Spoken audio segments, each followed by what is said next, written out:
Sa mundo ng tennis, umangat pa sa world number 70 ang ranking ni Filipina tennis star Alex Ayala. Yan ay matapos ang kanyang kampanya sa Madrid Open.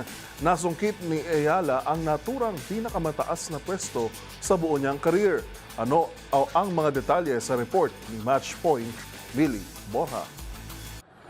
Patuloy ang pag-angat ni Alex Ayala sa international tennis scene. Matapos ang matagumpay na kampanya sa Mutua Madrid Open, umangat ang Filipina teen tennis sensation sa world rank number 70, ang kanyang pinakamataas na pwesto sa WTA sa kasalukuyan. Tinalo ni Ayala ang Bulgaria na si Victoria Tomova sa first round ng torneo bago makaharap muli ang dating world number 1 na si Iga Swiatek. Bagamat tinalo siya ni Swiatek sa Madrid, hindi malilimutan ang historic na tagumpay ni Ayala noong Miami Open, kung saan natalo niya ang Polish star at umabot sa semifinals. Isang milestone para sa Pilipinas. Ang kamanghamanghang run na iyon ang daan ni Ayala para makapasok sa WTA Top 100 hanggang sa maabot ang bagong career best na rank number 70 ngayong linggo. Susunod na lalaban si Ayala sa prestihiyosong Italian Open mula May 6 hanggang 18 at inaasahang makakaharap niya ang mga kilalang katunggali na sina Jessica Pegula at Madison Keys,